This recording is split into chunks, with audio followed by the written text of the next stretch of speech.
pourchasser ces gens jusqu'aux toilettes. Ne vous en faites pas, ils ne vont pas gagner cette bataille. Bamangungu, Baosala, la grimace à Pamba Pamba, etc. On va populariser cette guerre. On va la populariser. Les unités des forces armées de la République démocratique du Congo, déployées dans le territoire de Walikale en province du Nord Kivu et celles implantées dans le territoire de Lubutu en province du Maniema, ont bénéficié d'une visite d'inspection et des commandements du lieutenant-général Masunzu Pacifique, commandant de la 3e zone de défense, qui était à la tête d'une forte délégation du 14 au 19 mai 2025. Durant sa mission, le commandant de la 3e zone de défense a tenu des réunions de commandement avec les commandants des grandes unités et les membres de leurs états-majors déployés sur tous les fronts. En outre, il a présidé des causeries morales en faveur des troupes. Quelques points étaient développés au cours de ces entretiens, notamment, primo, la mission traditionnelle des forces armées de la République démocratique du Congo. Secondo, la discipline militaire qu'il faille observer et imposer. Tertio, le patriotisme. Quarto, la loyauté envers les institutions de la République démocratique du Congo, en commençant par le président de la République. Quinto, la politisme des forces armées de la République démocratique du Congo. Suivez. Boteli Soussou. Avant toute chose, je vais me présenter. Naebi ke ebele nabino boyebi ngai te. Ngai nazali lieutenant général Masunzu Pacifique, commandant 3e zone de défense. Yami bale na ko transmettre mbote ya bakonzi ya mapinga. Tango na yebisaki bakonzi kinaza koya na Walikale batinda kingai pona transmettre mbote pe encouragement na basoda nyoso oyo bazali engagé dans le théâtre des opérations na territoire ya Walikale, en commençant par le commandant suprême des forces armées et de la police nationale congolaise, mais aussi mbote ya chef d'état-major général ya FRDC. Est-ce que boyambi ango? Naza ko féliciter baonyoso qui se sont bien comportés pendant les opérations. Nalobi mission ezanano mulai. Bino nyoso boyebi ke ennemi aza ko occuper une partie ya territoire national. Mabele wana jamais tokotika ngo na maboko ya munguna te. Est-ce que bolaningai?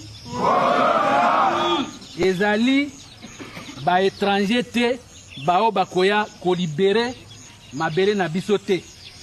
Ezali nde biso. Kaka biso bapaya te. Nous devons rester fidèles et loyaux aux institutions de la République. Nous avons que le seul pays, la seule patrie, l'unique armée et l'unique police nationale congolaise. Et nous avons l'obligation de défendre ce pays jusqu'à libérer la partie occupée par l'ennemi. Et est-ce que Bolaningai?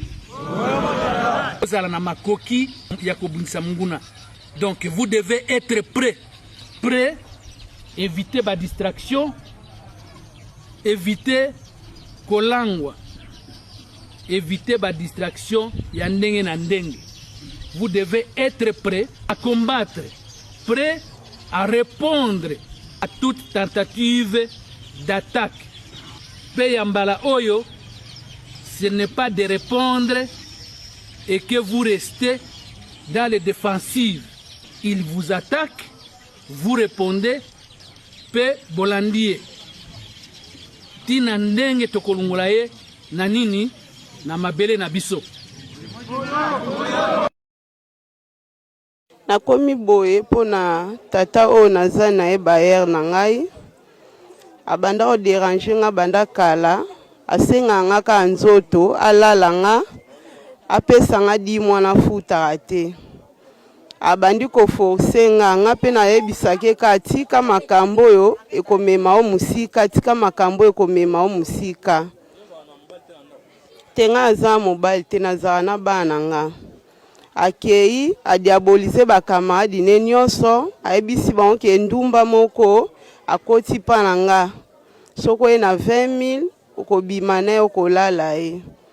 Bakamaradi ne bakomo yaka kobetela nga baporte bamsu ba 4 heures o bayaka 4 heures bazala na ye moko kombo ne Junior bazala ba mibale bayebetela nga porte alobi na nga azwa charge na nga abando futela nga ndaku na miniti wana akota na ndaku na nga lala nayebisi ye nasala bavi wana te.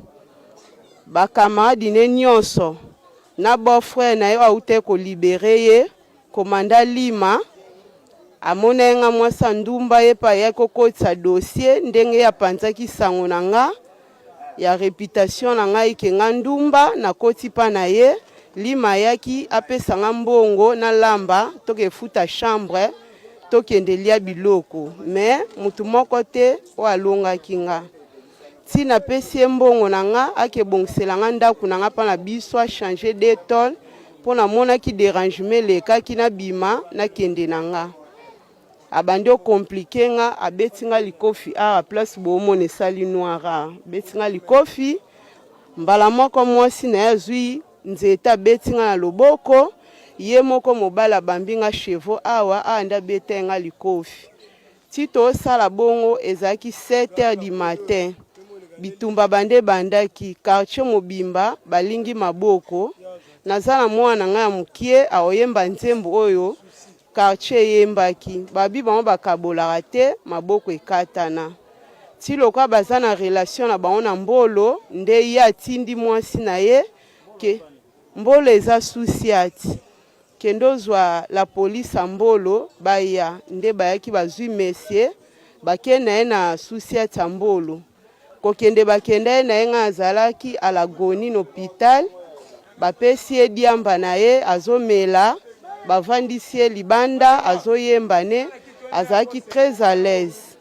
Vers ba 19 heures na kei natala ye soki azali wana tango conscience ezongi nde na ye kokuta ye na mbolo aomela na ye diamba na ye aza na ye très à l'aise na bino natuni komanda wana estre muto asali nga boye akoki kozala très à l'aise a répondre ngai ke naboma ye po ya bomi muto lingi basala ye nini nde yango namonaki te kuna justice eza te nayaki awa na Kilwangu komanda Mabeka moninga bakonzi bamoninga na expliquer bango na nde basali musala antukeke pa na bonzambe nde musala esalamaka nayebi te estre mwasi balala ke na makasi to ndenge nini naza pe ndumba te réputation na nga bebisi kuna nyonso nga ndumba baya na 20 000 balala nga traître ye moko apesa nga 10 mois